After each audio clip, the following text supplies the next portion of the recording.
नमस्कार। वक्त हो चला है आपके पसंदीदा शो बॉर्डर वॉच का। मैं हिमांशु सिंह पृथ्वी वल्लभ। आज बॉर्डर वॉच में बात होगी ईरान की।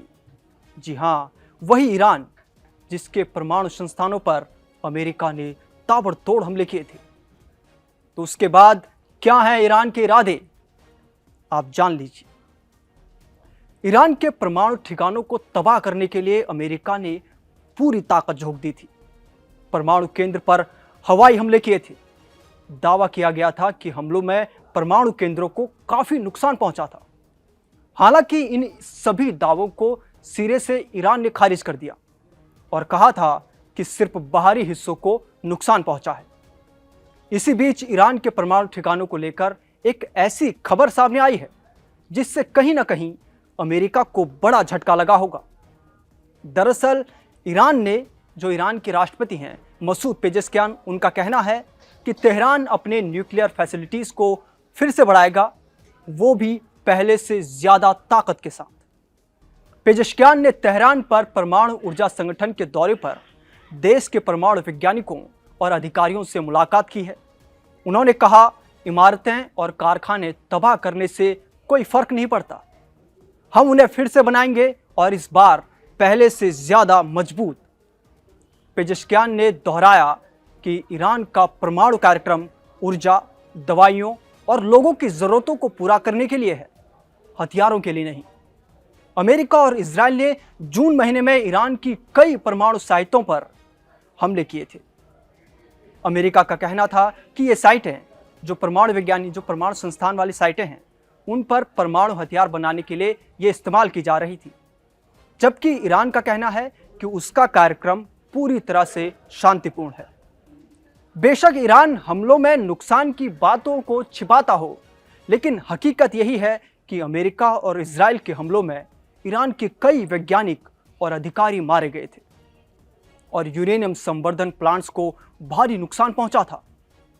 ईरान ने भी इजराइल पर 500 से ज्यादा बैलिस्टिक मिसाइलें और 1100 ड्रोन इजराइल पर उसने दागे। इन हमलों में 32 लोगों की मौत हुई थी और 3000 से ज्यादा लोग घायल हुए थे।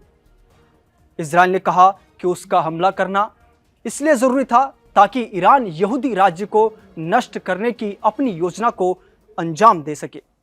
अब्बास अराक्ची बोल चुके हैं कि उनका देश अमेरिका से सीधी बातचीत नहीं करेगा, लेकिन अप्रत्यक्ष बातचीत के लिए वो तैयार है। उन्होंने कहा कि हम कभी अपने मिसाइल कार्यक्रम पर बातचीत नहीं करेंगे। कोई भी साझेदार देश अपने बचाव के साधन नहीं छोड़ेगा। हम यूरेनियम संवर्धन बंद नहीं करेंगे। अराक्ची ने कहा कि ईरान न्याय संगत समझौते के लिए तैयार है, लेकिन हमें अमेरिका की शर्तें मंजूर नहीं। संयुक्त राष्ट्र महासभा में भी पेजेस्कियान ने कहा था कि ईरान कभी आक्रांताओं के सामने नहीं झुकेगा। उन्होंने अमेरिका और इजराइल के हवाई हमलों की निंदा की थी। उन्होंने कहा था कि ये सब उस समय हुआ जब ईरान राजनीतिक वार्ता के रास्ते पर था। फिलहाल ईरान के ऐलान से कहीं ना कहीं अमेरिका की नींद तो जरूर उड़ गई होगी। तमाम प्रतिबंधों और दबाव के बावजूद ईरान लगातार अपनी मिसाइल क्षमता को मजबूत करते जा रहा है। हाल ही में ईरान को लगभग 500 बैलिस्टिक या हाइपरसोनिक मिसाइलों के लिए रॉ मटेरियल मिल गया है, जो उसे चीन ने दिया है। पश्चिमी खुफिया एजेंसियों ने जो खुलासा किया है वो मिडिल ईस्ट के युद्ध के समीकरण को पूरी तरह से बदल सकता है। चीन ने चुपचाप ईरान को 2000 टन सोडियम परक्लोराइड दिया, जो बैलिस्टिक मिसाइलों के ठोस ईंधन का कच्चा माल है। यह मात्रा 500 से ज्यादा मध्यम दूरी की घातक मिसाइलें बनाने के लिए पर्याप्त है।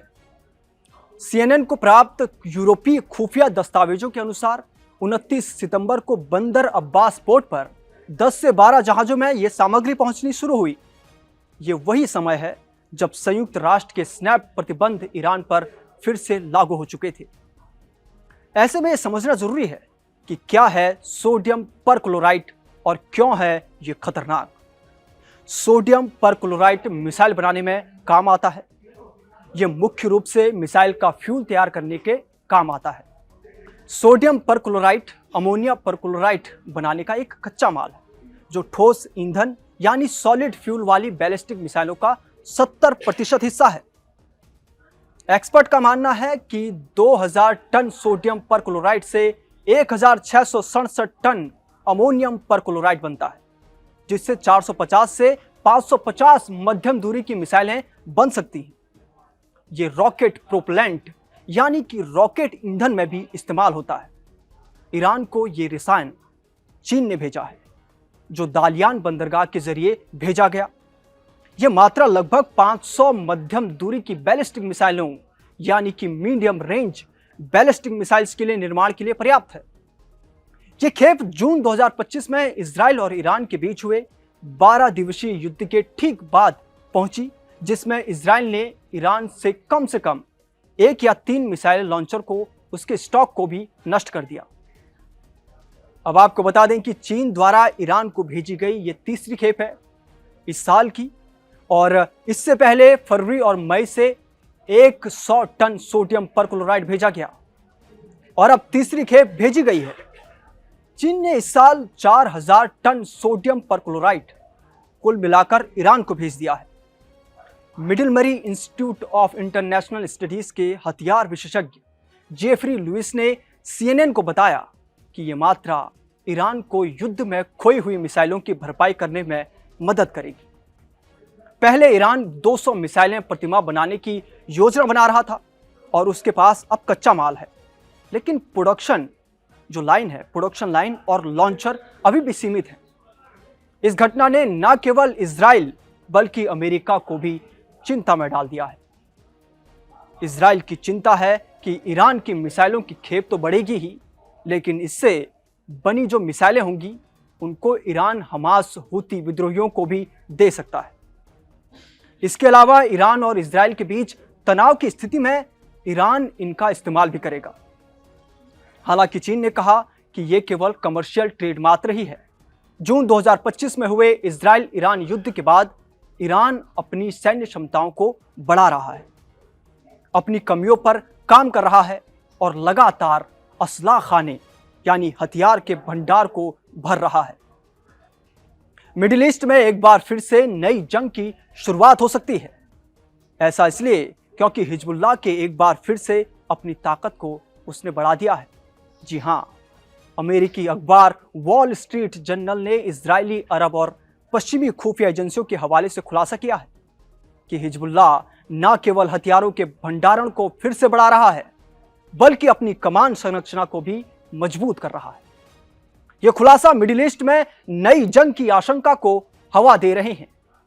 इजरायली अधिकारियों ने चेतावनी दी है कि अगर हिजबुल्लाह ने लिताली नदी के दक्षिण से हथियार उसने नहीं हटाए तो सैन्य कार्रवाई फिर से शुरू हो सकती है। खुफिया रिपोर्ट के मुताबिक हिजबुल्लाह ने सीरिया से हथियारों की तस्करी को फिर से सक्रिय कर दिया है। बेहरूत का हाईवे और इसके अलावा जो घाटी में पहाड़ी के रास्तों से रॉकेट कंपोनेंट्स, एंटी टैंक मिसाइलें और ड्रोन पार्ट्स लाए जा रहे हैं। ईरान के इस्लामिक रिवोल्यूशनरी गार्ड कॉर्प्स यानी पासदार इस्लाम के विशेषज्ञ सीधे लेबनान में मौजूद हैं, जो स्थानीय उत्पादन इकाइयों को तकनीकी सहायता दे रहे हैं। हिजबुल्लाह चीफ नईम कासिम ने कहा कि अब अपने हथियार हम नहीं छोड़ेंगे। यह लेबनान की संप्रभुता का हिस्सा है। सीज फायर का मतलब है आत्मसमर्पण नहीं है। बताया जा रहा है कि समुद्री मार्गों का भी जो भरपूर इस्तेमाल हो रहा है। बहरूप पोर्ट त्रिपोली के छोटे बंदरगाहों पर निर्माण सामग्री या मानवीय सहायता के नाम पर कंटेनर उतारे जा रहे हैं, जिनमें फज्र नाम जो 5 हैं, फज्र 5 और अन्य मिसाइलों को इनके पार्ट्स दिए जा रहे हैं। हमास की नकल कर रहा है हिजबुल्लाह। साल 2004 में इजरायली हमलों में हिजबुल्लाह के शीघ्र कमांडरों जैसे कि हसन नसरुल्लाह और फवाद शुक्र और कई ब्रिगेड कमांडरों की मौत के बाद संगठन ने अपनी संरचना को पूरी तरह से बदल दिया। हिजबुल्लाह में अब केंद्रीय कमांड की जगह क्षेत्रीय इकाइयां स्वतंत्र रूप से काम कर रही हैं। हर गांव और हर इलाके में लोकल कमांडर को हथियार, फंड और फैसले लेने की पूरी छूट दी गई है। वहीं 3000 से ज्यादा मारे गए लड़ाकों की जगह नए युवा हैं उनको 3 से 6 महीने का तुरंत प्रशिक्षण दिया जा रहा है। इनमें से तमाम जो नए लड़ाके हैं उनकी ट्रेनिंग सीरिया के IRGC बेस पर हो रही है। रिपोर्ट में सामने आया कि अमेरिकी प्रतिबंधों के बावजूद हिजबुल्लाह का वित्तीय नेटवर्क मजबूत हो रहा है, जिसमें कोकीन तस्करी, क्रिप्टो करेंसी और हवाला के जरिए हवाला जो है उसके नेटवर्क के जरिए पैसा आ रहा है। ये पैसे सीधे हथियार खरीद, भर्ती और उत्पादन पर खर्च हो रहे हैं। लेबनानी सेना ने दक्षिणी लेबनान में 5000 सैनिक तैनात किए हैं और 80% क्षेत्रों से हिजबुल्लाह के हथियारों को हटाने का दावा किया है। लेकिन सच्चाई यह है कि कई सैनिक शिया समुदाय से हैं और हिजबुल्लाह से टकराव नहीं चाहते। सरकार में हिजबुल्लाह के सांसद और मंत्री हथियार रखने की राष्ट्रीय जरूरत बता रहे हैं। वहीं यूनाइटेड नेशन की शांति सेना को हिजबुल्लाह जासूस कहकर रास्ते रोकता है। कुल मिलाकर देखा जाए तो हिजबुल्लाह अपनी जो ताकत है उसको फिर से बढ़ा रहा है और अपनी जो सैन्य क्षमता है उसको मजबूत कर रहा है। तो फिलहाल आज के लिए इस रिपोर्ट में इतना ही। ये खबर लिखी थी मेरे साथी आयुष चौधरी ने, और अपने सजेशन इस खबर पर जरूर भेजें और कड़क को सब्सक्राइब करें। देखते रहिए कड़क। नमस्कार।